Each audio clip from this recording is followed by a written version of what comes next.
you've got a student at home learning how to play the clarinet, I'm going to show you a few things, a few tips and tricks that are going to help you teach your student from home. My name is Mr. CJ. Today, we're going to look at a few different ways that you can help your student learn how to play the clarinet while they can't see their teacher at school. Right at the front of our book, we have the basics. So if you're struggling to help your student, I suggest having a read of this for yourself, and you'll see just how easy it is to put the instrument together and how to make a sound. It also helps students with reading the notes. If we turn the page, it's very easy to see exactly how it's done. These books are great and they're very self-explanatory. So if you can sit down with your student and help them, they'll start learning much faster. In the very back part of our book, we have the rubato scale and arpeggio studies. So all of your students should be starting these scales if they haven't already finished most of them. So we have 4 exercises for each different key. Now, there's only 4 scales on this page, but there are more if we turn over the page, and of course there are more in book 2. I suggest that you start your practice session with one of these exercises before getting into your song exercises. This is not only a great warm-up, but it's a great way to learn our scales and to get them underneath our fingers tightly.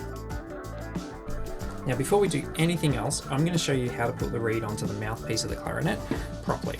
This is really, really important. If the reed's in the wrong spot, it won't work properly. Now, I like to get my students to put the mouthpiece onto the barrel. This makes it easier to hold, okay? That way we won't drop the mouthpiece and we don't risk chipping out the top of the mouthpiece because it's quite thin there. So, you're going to have your mouthpiece and your barrel. You're going to have a ligature. The ligature is just a piece of metal or a piece of leather that we use to attach the reed to the mouthpiece. You're going to have your reeds. You're also going to have a mouthpiece protector. This is super duper important, and I'll show you why at the end. First thing we're going to do is we're going to take out our reed and we're going to stick it straight in your gob. Sorry. Now that your reed's in your mouth, it's really important to keep it there. We want a nice moist reed when we set it all up.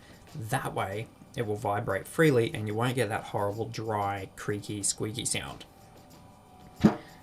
Picking up your mouthpiece, you'll notice that there is a flat section on the back. Okay, and if you have a look at your reed, our reeds have a flat.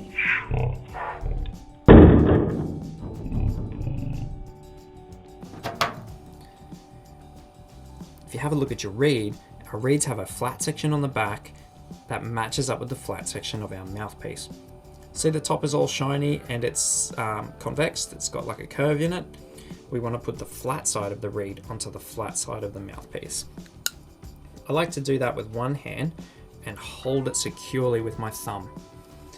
Now I'm going to line it up so that the reed is right in the middle of the mouthpiece and so that it's just down from the tip. Once I put my ligature on very, very carefully, I slide it over the top. I'm then going to move my reed so that it's just showing a little bit of the mouthpiece. So if you just push on the reed, you'll see that there's a tiny, tiny little bit of the mouthpiece showing. Then I'm going to snug the ligature down onto the mouthpiece. Once it's there and it's all in the middle and everything, we want to make sure then that when we tighten it up, we don't tighten it up Superman tight, just needs to be firm. Firm is good. Okay, now that we've done that, the most important part of all, mouth cap. Okay, the mouthpiece protector will protect not only your mouthpiece, but protects the reed. So when kids put their instrument together, they don't like wipe it on their shirt and snap the reed because reeds are expensive. All right, there we go. Now we're ready to put it all together and learn how to make the right embouchure. If your student is playing the clarinet, then you're in luck, because the clarinet is one of the coolest instruments in the band. So cool. Now, I'm going to show you how to make the correct shape or embouchure with your mouth so that you can really help your student at home, or so that they can watch this video and help themselves. Now, clarinet, it's not a trumpet, right? So we don't want it to go straight in our mouth like this. That's horrible. It needs to go in at around 45 degrees. if you've got too much in your mouth, it's going to make it really hard for you to play. So let's get it at 45 degrees. We're going to use my bottom lip just to cover my teeth. I'm going to put my top teeth on top of the mouthpiece, form a seal with my lips. And then blow.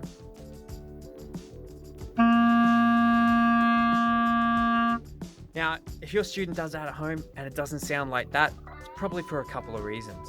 Here they are. Reason number one, generally, they don't have enough mouthpiece in their mouth. So you get this.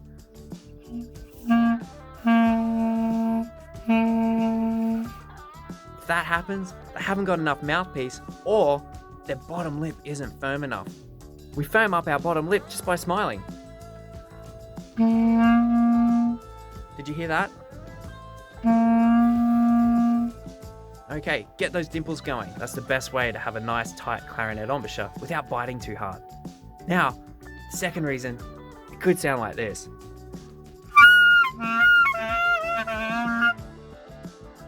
If your student plays clarinet, there's a very good chance that you've heard that sound before. And no, it's not Canadian geese, native to Brackenridge. It is actually your child playing the clarinet. So, here's how we fix that. They got too much in their mouth.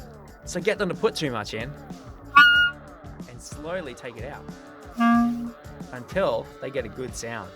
The third reason is very likely their fingers aren't covering the holes.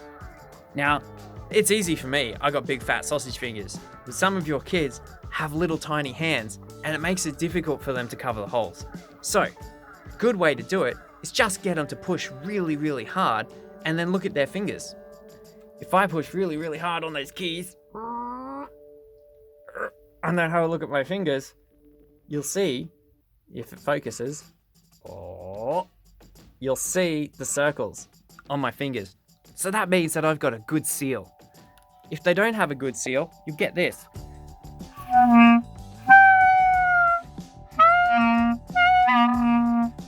But the minute their fingers are in the right spot,